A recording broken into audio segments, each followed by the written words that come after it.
right, hello. We are back for another week. Welcome back, everyone.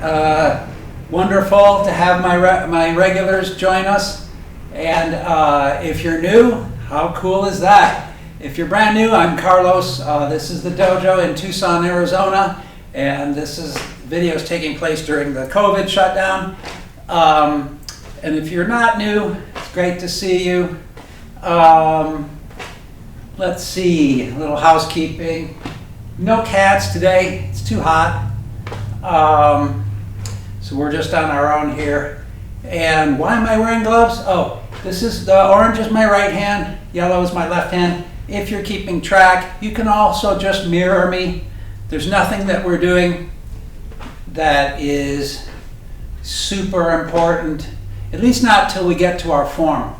The left and the right is not that important, and if you happened to mirror one of the form movements, that would not be a bad thing. In fact, that would be a really cool thing. And someday when we're back together, if I would notice that you were doing a form movement on the other side, that would be, you get extra credit for that. That'd be awesome. So this is just this circular movement called wrapping the pole. We added another loosening movement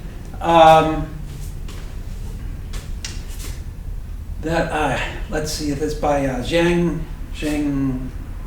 I can't remember who did it. Anyway, so it's more linear. See, but it's just as loose. It's just a little more linear.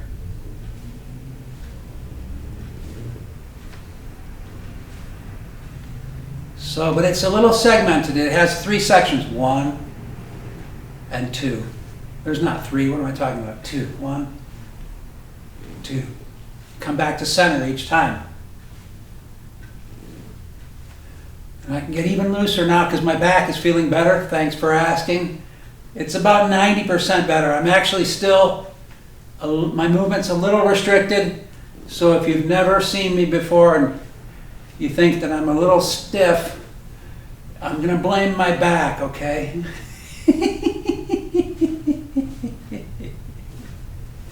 All right.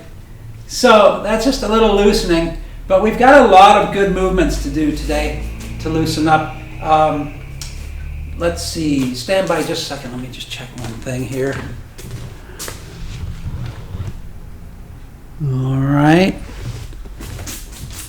Okay. So let's just do a couple of shoulder rolls. We got a lot of interesting Qigong to do. So we don't need to do as much warm up, but just do some shoulder rolls. So you may notice the evolution of the videos. What I'm trying to do with these videos now, first of all, so you know, I'm doing them under protest. I never wanted to do videos. I would not be doing them if it were not for COVID, right? Because in-person instruction is far superior. But because of COVID, I'm doing them. And what I like to do, in a normal class, we would do a lot of the same stuff over and over again. We would go more deeper into it each time we did it. But if I do that on a video, you may as well just watch the same video over and over again. So what we're having to do, you may have noticed, we do some things that are very familiar every week, and then we look at some things that we've done before but not for a long time, and then I try to give you something completely new. That will keep you entertained and will keep you watching the videos, because I know you'd rather be watching Netflix. Let's do our neck. Let's just look up and down. This is not Qigong. And by the way, thanks to everyone for your support. And also, this is not meant to be a COVID diary, but you know, we're getting pretty close to August, and the governor may open up the gyms again, and by then I hope to have the swamp cooler going, so we'd be able to have fewer than 10 people in here and just try to get back to normal. Even if something happens where we remain shut down, you guys have been so loyal in your support. I believe we would try to work out some sort of private instruction that would not be excluded, right? And that that we could do safely. Already, me and Steve, there was just I'm looking side to side. There was just a thing we were working on. We could not do it from 10 feet away, so we put towels, because we got towels all over here. We put towels all over ourselves, and we were completely masked up. And it may turn into some sort of, we may start doing our two-person form dressed in hazmat suits. I don't know. We'll find out. But that's it for the COVID diary. And then my back pushed back the cooler repairs quite a bit. So we're back still where we were about 2 weeks ago. But maybe by August 1st, that's a good day to shoot for. Whatever. Okay, look straight ahead, tip the head from side to side. And then we're doing this a little faster. We'll get right into the Qigong. And the theme for today, I sort of like the themes, you've noticed, the theme is birds, right? And we've done birds before. In this case, I am going to refer you back to previous videos. We're not going to do our white crane, and we're not going to do our golden phoenix, because we've reviewed those already. So we'll do some things we haven't done in a while. And so the most basic, but also one of the most satisfying Qigong is wild goose spreads its wings. And I don't know which system this happens to come from. There's a lot of movements that are so basic that just work their way out into the general practice, even though they all come from one system or another. So this is super basic. It's so basic, in fact, that nobody really owns the franchise on this movement. So we can add, I'm going to turn obliquely away from you. You stay where you are. And we can add a little bit of complexity to this. So all I'm going to do is add a twist. Okay, so I come up, and then pick a side, and turn to the side, and bring your arms down. So that feels really good. And then turn back to the front. Turn to the other side. Don't forget to turn back to the front. Inhale up, exhale down. Go back to the side.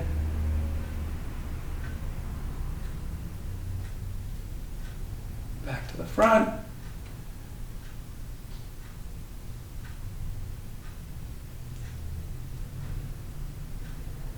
Okay, so then we'll add a little bit more to this.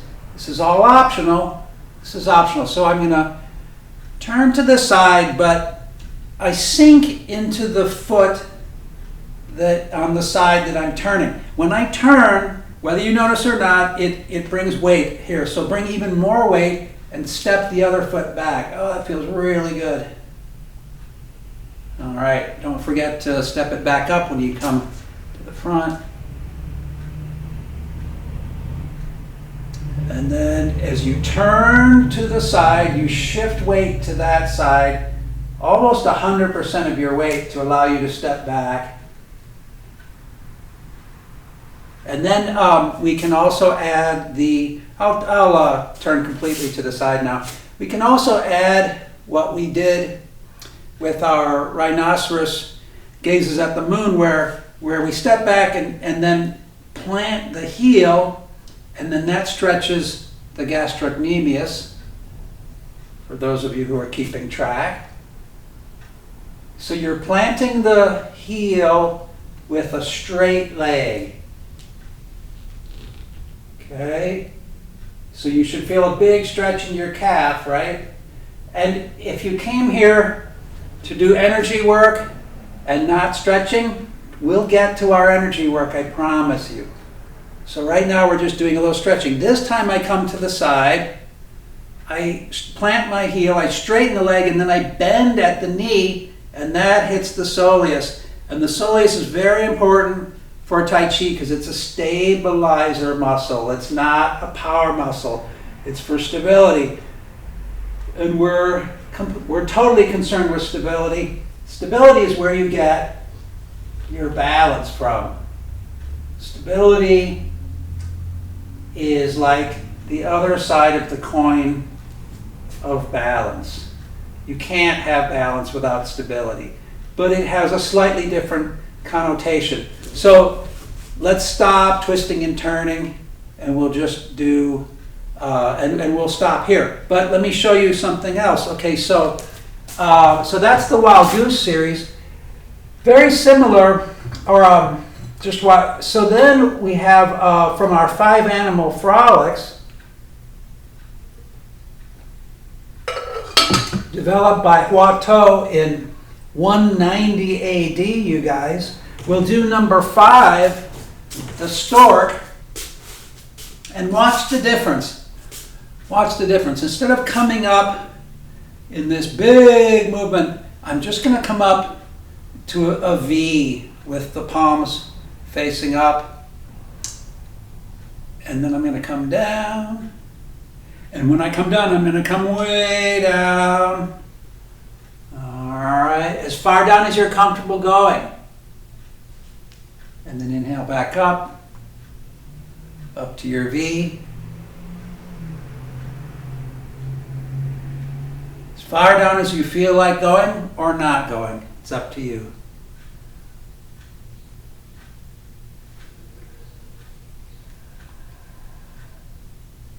So if we were to continue to inhale up and exhale down, that's okay, but that's contrary to our just normal exercise physiology, because our exercise physiology would say to exhale as you effort. Oh, I'm sorry, I went up too high, I'm sorry.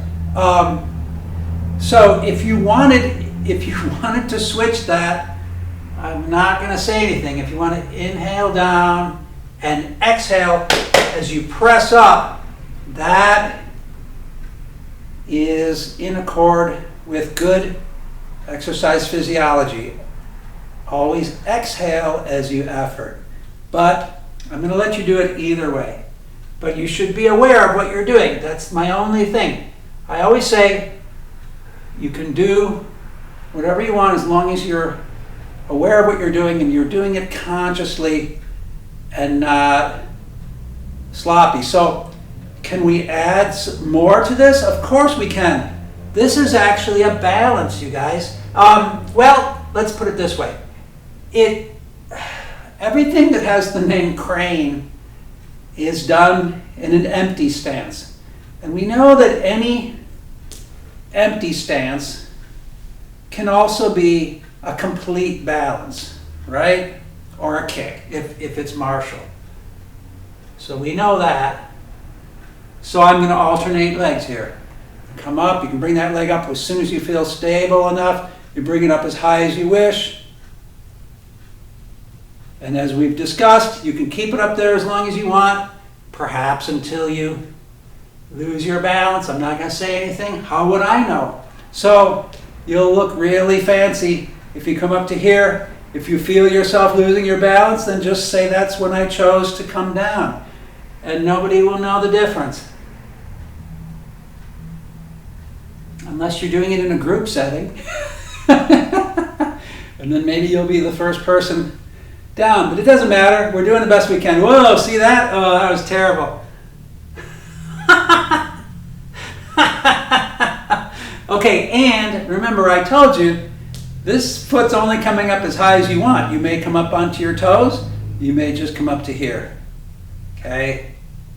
So if you have any balance issues, you have to find a balance that's satisfying for you, that doesn't make you feel tippy and unstable. Because if you keep giving yourself this self-feedback that, oh, I don't have any balance, my balance is bad. That's negative feedback you're giving yourself. Oh, I always fall over. So you need to regulate your balances into something that is doable and that you can feel good about. You can say, oh, I did that. That's great, right? And so you're giving yourself positive feedback each time. This is the real reason for modifying our practice. It's not just to make it doable. It's to make it a success. Each thing you do is a success. And you say, yeah, I did that. And don't compare yourself to others. Never, never, never. The only way you're comparing yourself to anybody else is just to learn the movement. How about that's enough?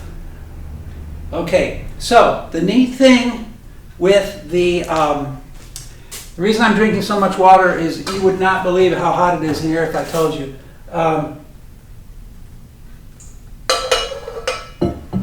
So the neat thing with the Five Animal Frolics is that between each one, they rest with something called Shou Kung, which is like Qigong. It's just slightly different. And I promised you we'd do some energy work. So here we've got our energy work. We can relax now. If your heart's racing, that's fine. That's great. But now we'll relax. We're going to go back to this wild goose, but this time we're not just stretching or opening. We're gathering energy. You guys gather energy. And then the Bahway at the top of the head, that's one of your energy points. Open it up and let that gather energy into the top of your head and bring it down your body.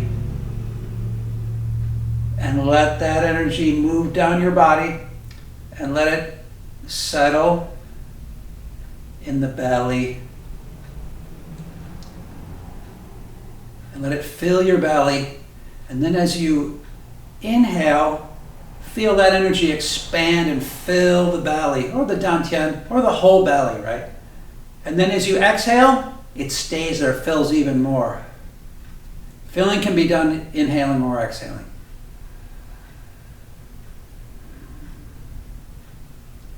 Let's gather some more energy. Okay, so let that energy dispel down through your legs. Gather up a fresh batch of energy. This should feel really good, you guys.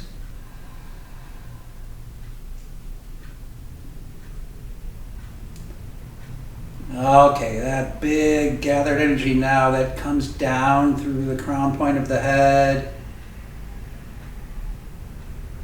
It's washing down over you and through you, settling in the belly. We don't talk about filling very much, or we haven't talked about filling very much. You want to be able to feel, once you can feel any energy at all, you guys take some breaths. You want to be able to fill that energy out to the limits of your body, right? And so you feel this, well, filling is just the word, right? You can fill out your belly on an inhale and keep it filled out on an exhale. Let's do another one.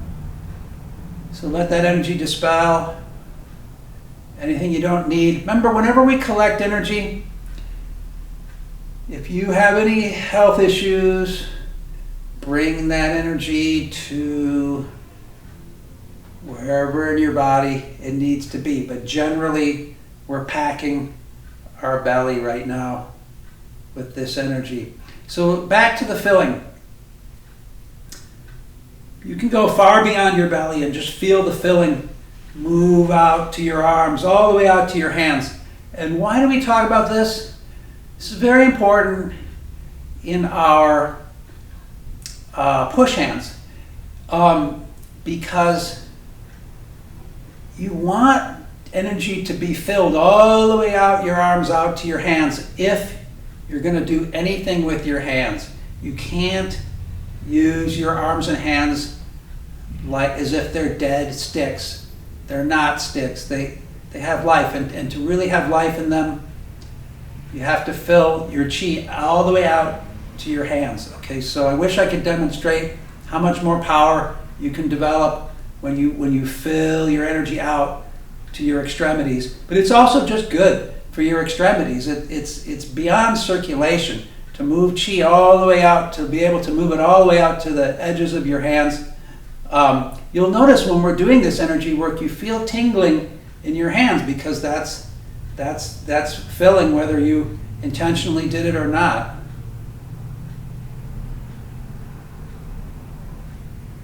So the filling also,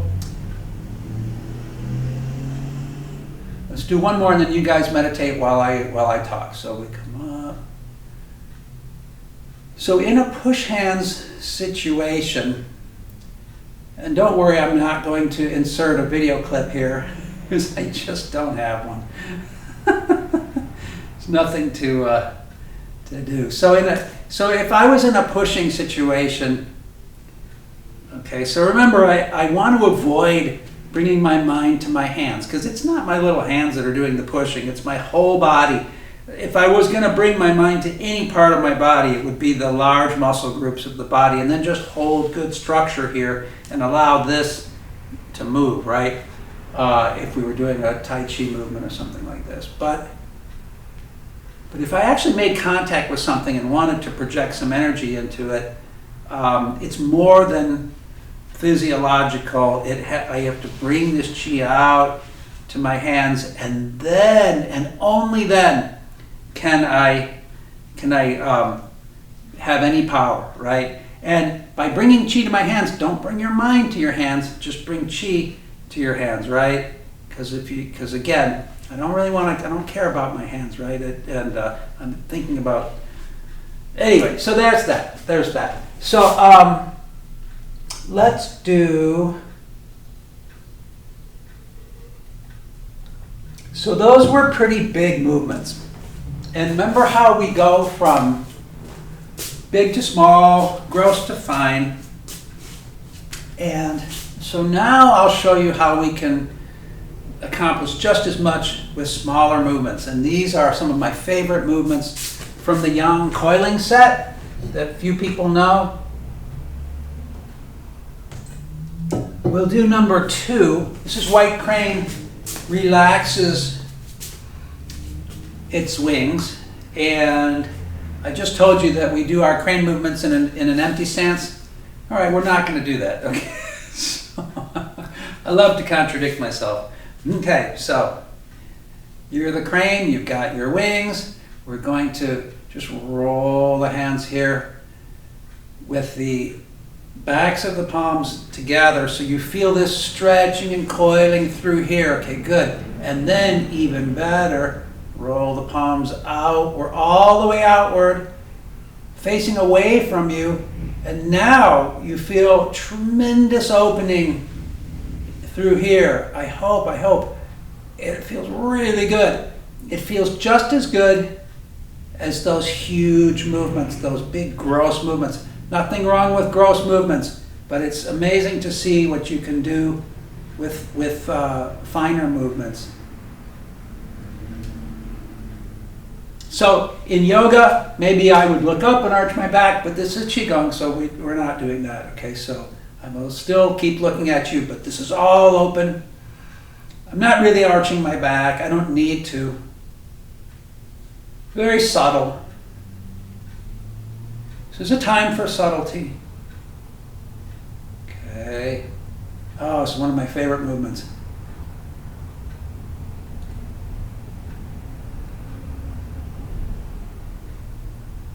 It's a whole body movement. You better not be just thinking about your arms.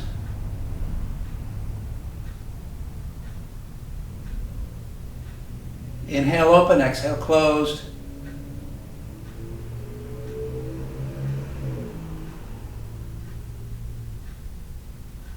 So I do like it when the breathing tends to work correctly. I don't mean to reverse our breathing on you guys. Inhale open, exhale close works very well. It's a good rule of thumb. Also, inhale rise, exhale sink.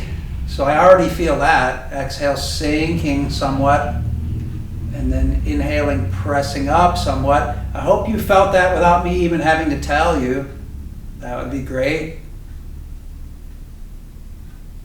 But then, like I say, in normal life, working around the house, exhale as you effort. And then another good rule of thumb, since we're going through rules of thumb, is at the moment of efforting, relax, don't tense. You'll get so much more done if at the moment of your effort you relax instead of tense. The tensing, who knows? There's got to be a reason why we do it. There's probably some sort of primal, ancestral reason for doing that. It's something that's going to save our life and allow us to not get eaten by a tiger. But we can modify our primal instincts. There's nothing wrong with modifying our primal instincts, right? You can't go around tense all the time, right? Okay, so always end on an open. So open wider than, this will be our last one, little wider, big deep breath, and then exhale, close. Okay, so also from the coiling set, number 9. Golden Rooster Twists Its Wings. So we already reviewed Golden Rooster stands on one leg, right? We're not doing that because we already reviewed it. In fact, maybe I'll put in the video notes which video that was. They're by date, you guys. So this one, like everything, is done really big, right? But and very sloppy. And sometimes I've told you big is good. But this is one where I love the subtleties of this movement. I like doing this more subtle because we've already done big movements. So let's do this one subtle and work a little more energy and a little more twisting, a little more coiling. So I'm coming up close. We're going to be using our beak hand, which is apt because we're doing bird movements. So all of the fingertips are together, and this is gently curved, twisting down. And we usually have this facing down, right? Either hand, doesn't matter. Not too much tension. No tension, please. But in this case, it's going to be turned upward, and it's going to be in the small of my back, or the Ming Min, but the small of the back is fine, right?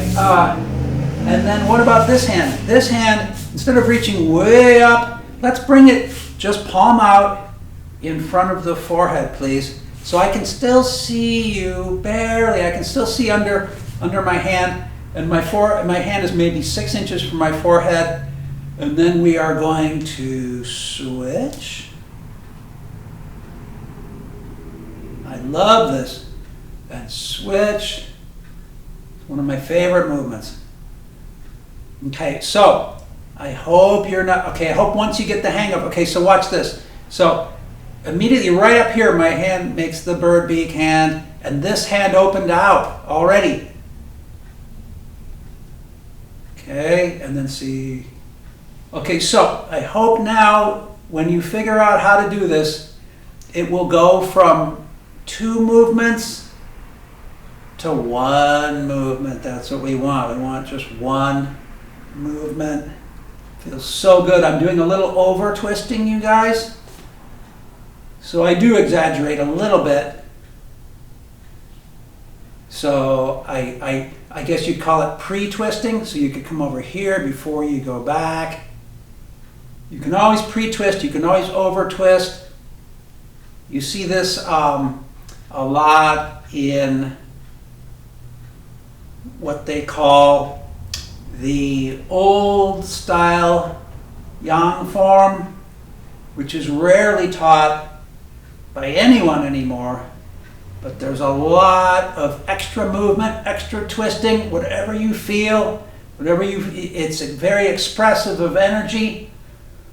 Sometimes the energy makes your limbs shake. You don't have to suppress that, and you can get little little circular, extra circular movements.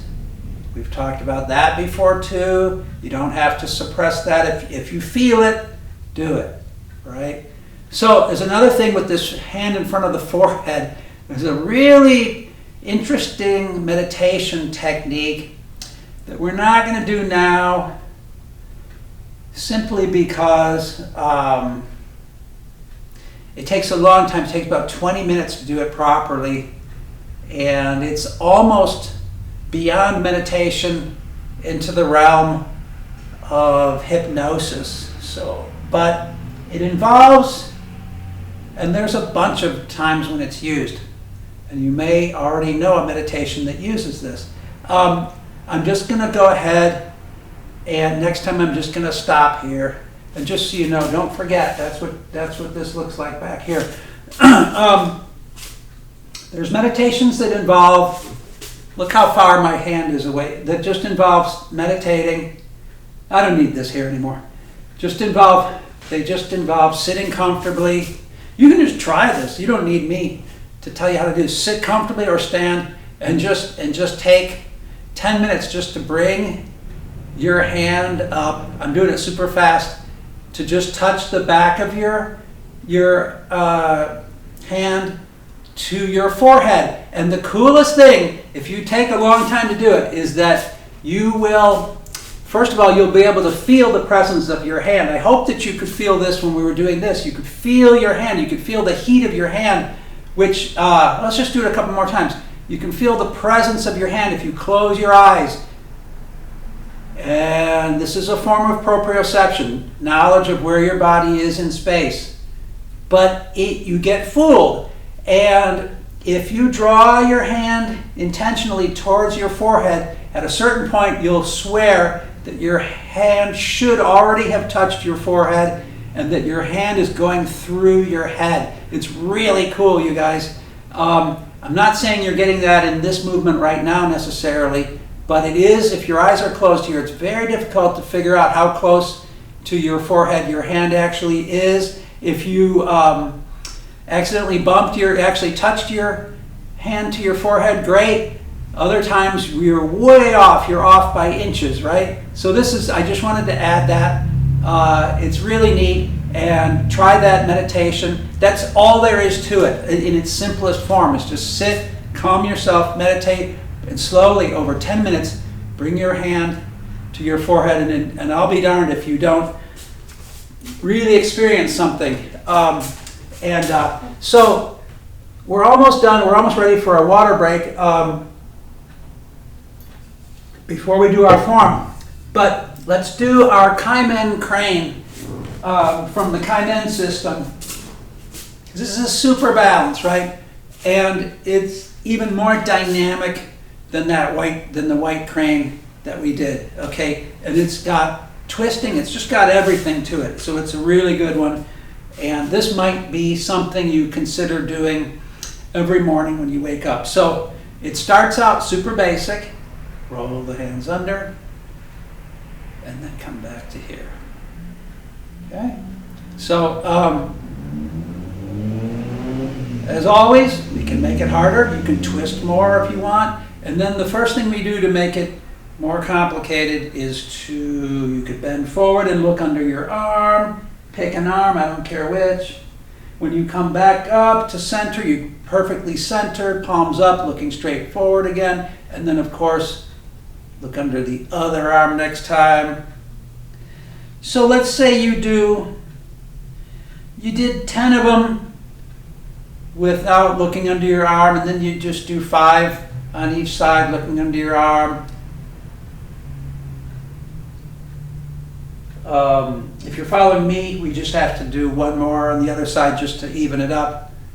But I'm just saying, you might want to do a bunch more of these in your home practice.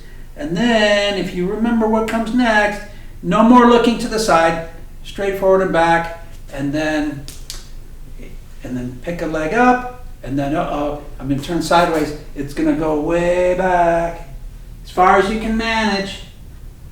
But remember, it has to be doable. So we'll do a few of these on each side, right? I'm not going to change each side. unless that's what another teacher told you to do and you prefer to change each time. I like to do a few on each side. Remember what I said, you've got to make this something that's good for you.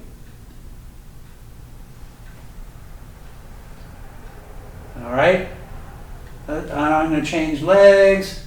I think I did 3 on that side. Exhale that leg back, inhale up. So this works with every thing that we talked about. Exhale, close.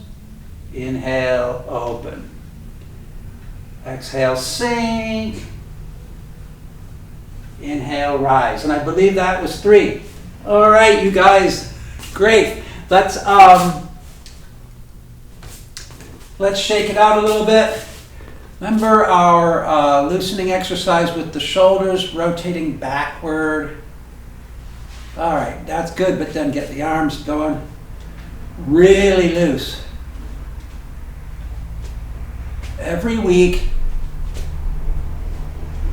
the loosening gets even looser. That's a skill. Loosening is a real skill. Remember, your body doesn't want you to be this loose because it's trying to protect you. It can't let you be all hanging out like this. It has to, your body's trying to protect you from injury.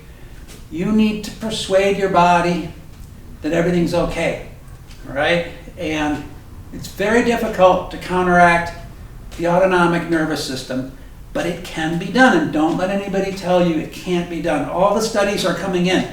I can think and lower my core temperature, or I can think and raise my core temperature. I can hold my breath much longer than I thought I could, right? So these are all autonomic processes that are supposedly in charge of you, but we can rise above them if it's safe. If it's safe to do so, right?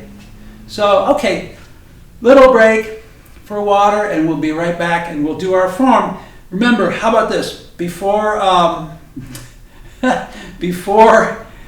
we take our break, you take your break and maybe you do your form yourself to the point where you get confused or you have a question. I don't know, maybe you're not confused at all, but you may have a slight question, and then maybe when you join us doing our form together, the question will be answered, right? Okay, so we'll do that, and I'll be right back.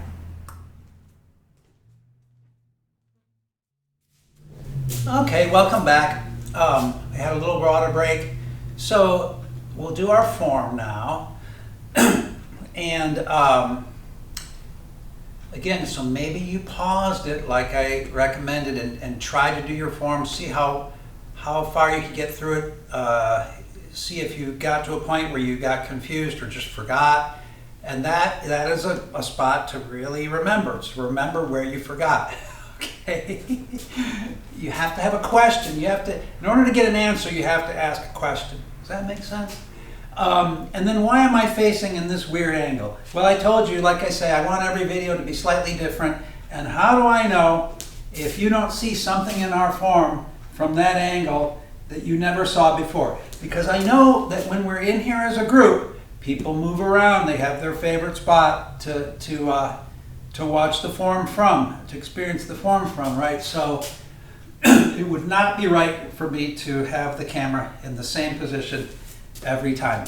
So I'll try to, some of them won't make sense, some of them, my back will be to you, but we'll try to do it a little bit different each time.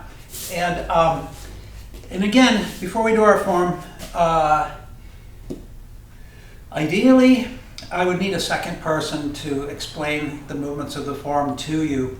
And we just can't do that right now. So that was my ultimate idea for videos, would be to have one video of each individual movement showing you the martial applications and the whole thing.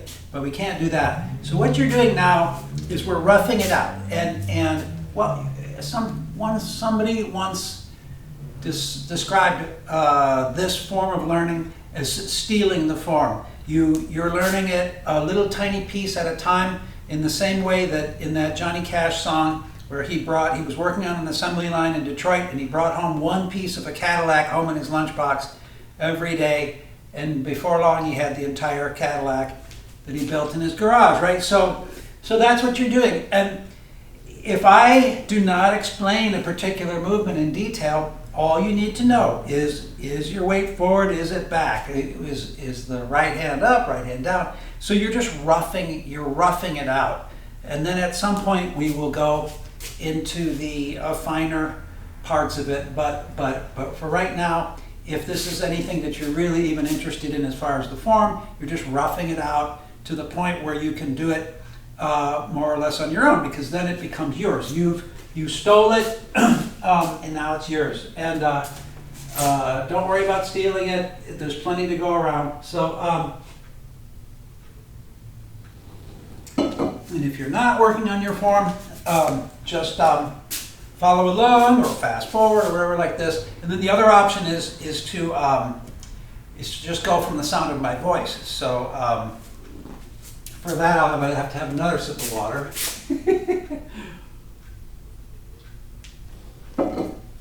All right, and then hopefully my description will be helpful. It doesn't help everyone. Or in other words, hopefully. So remember, I'll try to describe you're shifting your weight, and yeah, we'll just do it. You'll see. Okay, so I'm shifting my weight. Maybe you're not. I'll pretend you're not watching. Shift your weight into your right foot. Slide the left foot up. Left hand comes up to the height of the chin, and the right foot slides all the way through, and the right hand pushes out. This is white snake. Spits out its tongue. The left hand continues around in this gentle, graceful arc. And the left hand comes all the way under, and the wrists meet. Fingers extend. I reach up. This is reach up to touch 7 stars of the Big Dipper. The left foot slides up even with the right. The right hand drops back down to the hip. Right foot steps forward, and this is another punch just called carry hammer. Right on my center line, right to my own midsection level. And then I shift back into my left foot. I hold a ball with the left hand on top. I switch hands, so I'm holding the ball with the right hand on top. Pivot the right foot. Step the left foot through. This is white ape. Swings through branches. I'm shifting my weight left, but not too far left. Also known as cow or shoulder strike. And then shift my weight right. Pivot the left foot. Step the right foot up and over. Shifting right. Shift back left. Elbow strikes the heart. Shift back right. Ring the gong. Shift my weight left and strike a tiger. Step my foot up and diagonal. This is strum the lute or play the pipa. And then shift back. The arms come down in an offhand way in front of you. Pivoting the right foot around. I'm going to step the left foot in and then back. I'm facing west, and this is inspect horse's mouth. And then a half step back with the right foot as the arms entwine over and down, and then they step back the left foot and the arms entwine up the other side into dragon pose. And we will stop here because I don't think you can see my feet anymore. Okay, so that's the first 8, and that's where we would loop back if that's what we were doing. Another sip of water. So why don't, so I'll come over here. Sorry, so see what I'm saying? I'm facing away from you, but every week we'll do it slightly different. Okay, so if you're doing it just by sound, shift your weight into your left foot, slide the right foot back on the toes, and then as the foot makes contact with the mat, you'll turn to the right to enable that to happen, and then turning back to the left is what pulls the left foot all the way back, and it actually flings the arms up into dragon pose. If you do it fast, you'll see it all happening as one movement. And this is our single whip with the left hand coming in that beak hand, And then the left hand pulls back to the left and the right hand shoots forward. I'm still twisting to the left. I'm going to continue to twist to the left, step around and strike a tiger. I'm going to continue twisting left, and that's what pulls my left foot in and back. It's what also pulls my right hand back and down. Now I'm going to start heading forward again. I shift forward, I push the right hand forward and up, step the left foot up, drop the shoulder, or drop the hand and hit with the shoulder, okay, and then sink back into the left foot. My arms come into a hoop shape. In front of me, left palm is on top. That's important. Pivot around, step in and back, draw the bucket from the well. Okay, shift back, hands up at the height of the chest, left palm up, right palm down, right toes, come up, pivoting on the right heel to the right, step the left foot in and back. This is a downward push. It's like smushing down on a pillow. And then white snake darts out its tongue. And we could stop here, or if we want to continue on back to the A side, we are now in 7 stars. Sorry if you're not watching now, we're going in shorthand. Carry hammer, white crane, switch the hands, white ape, swings branches,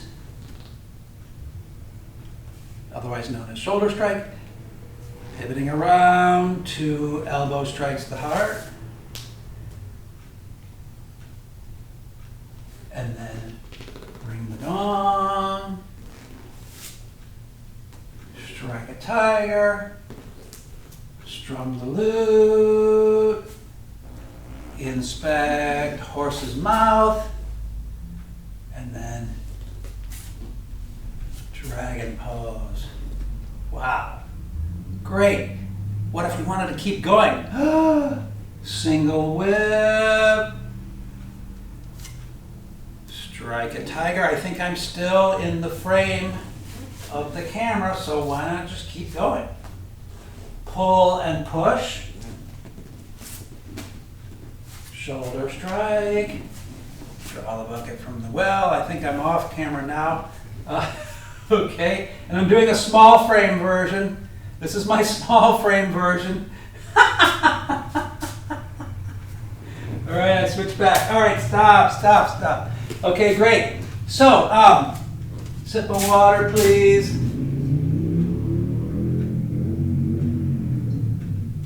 We're almost done with our session, but wait. I always want to give you a stepping exercise to do if you're not working on your form. Because most of our Qigong is stuck, we're stuck in one spot. It's very unsatisfying. If all you did was Qigong, I feel afraid for your legs and for your balance, right? The stepping and the moving, this is what really Tai Chi is about. You could do your entire form, which we will do someday, with your hands tied behind your back, and it's a really good exercise, actually. Another thing to do, instead of thinking that your hands, you don't have arms or hands, you imagine that the movement, you leave your hands down here, but they're not just dead. You see if you can feel where they should be based on what your body's doing. Because if your body is not fueling your movements, then it's not whole body movement. So what I'm saying is you can do your form with no arms, but feel phantom arms moving. And if you can feel those phantom arms moving based on the movements of your weight and shifting over your waist and things like this, then you know you're getting this whole body movement. So, but I lost my train of thought. Oh, so there's always some stepping exercise that's very simple that anyone can do in case you don't know your form, right? So let's do the walk of the crane. This comes from the 7 animals, not the 5 animals, the 7 animals. Different system. And I like this one a lot. This happens to be the very first one of the 7, meaning that it's important, right? So I like this one because there's some good stretching in it. There's some good stepping. This is one of those steps where we're not crashing our heel down. Because some people are under the impression that in Tai Chi we never land on our heel, but that's not true. We land on our heel quite often, but there are times when we can slide the foot and just use the ball of the foot. So this happens to be one of them because the crane, as I tried to mention, is generally thought of as an empty stance, right? So I can walk, so forget the arms. We're basically just going to be walking like this. I'll show you the arms in a second, but this is sort of an empty, it's got to be a better name for this than what I'm calling it. It's just a step where the foot remains empty. Actually, in our circle walking, they would say this is a serpent step because it looks like a snake coming forward. But we're doing birds today, not snakes. So, okay, so let's add our arms. Okay, so relax. So think like a crane. Think like a crane. It's going to be opposite hand, opposite foot. And there's a little stretching. So most of the stretching is going to happen with the back hand, right? And you're going to retain most of this bend here and here. But this will stretch back. And I can already feel the splitting. As this comes back, this wants to go forward. So let that happen. This, I like to think of this as more of an internal stretch than an external stretch. So it's less like yoga. Oh, that feels really good. So what I'm saying is there's more happening inside me than what you can see outside, which is a lot. Tai Chi is almost always like that.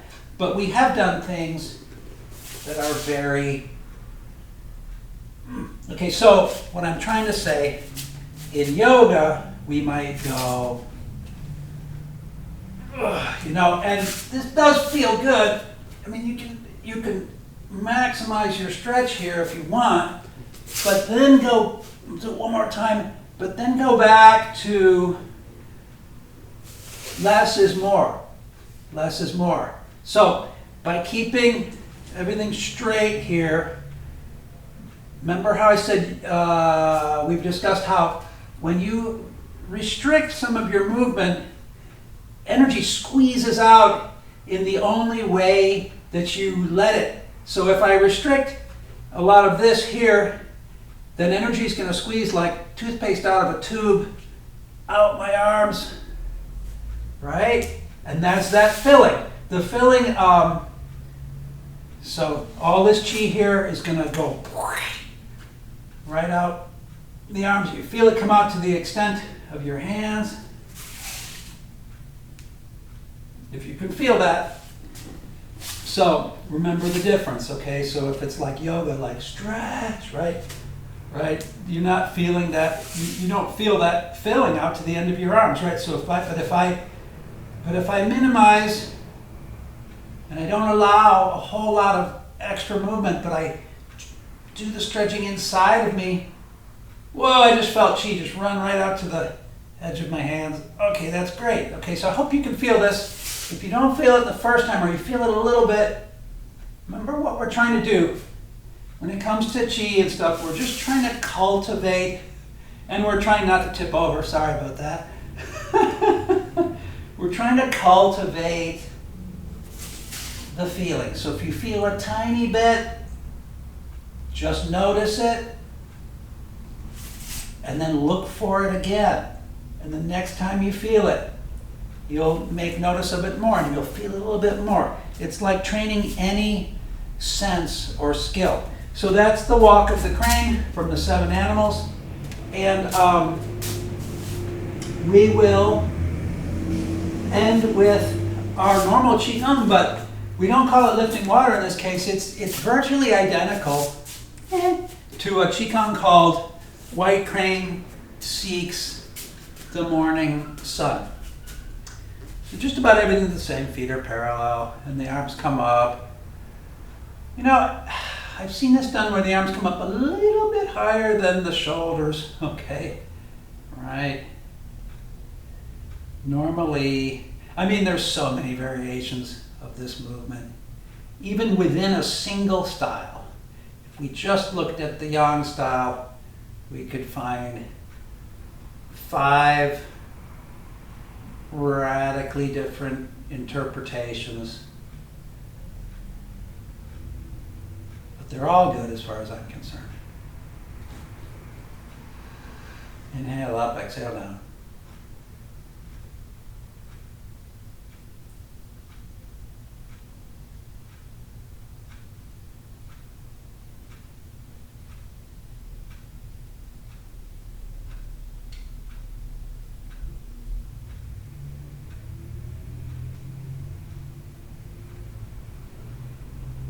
Hope you've enjoyed our practice today. I know I have. Be back next week. And today's quote is, keep going, please. Oh, I love this.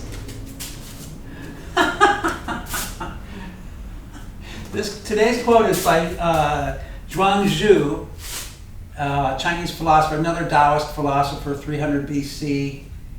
And this relates to our practice, I believe. You can relate it to anything you want in your life, but I believe this relates to our practice. Let's do one more of these, okay, or a couple of these. I'm going to shut up completely.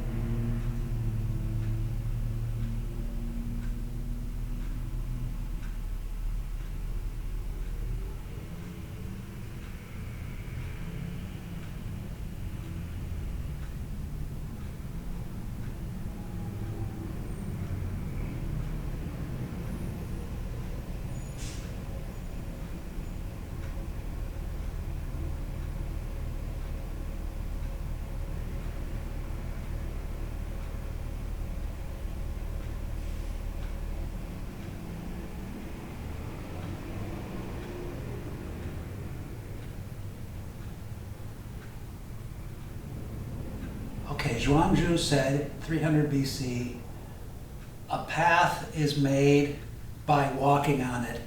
And have a great week. Extreme pleasure to practice with you. Thank you so much for coming. Thank you so much for your support. Can't tell you how much it means to me. It's keeping the lights on here, you guys. Okay, a path is made by walking on it.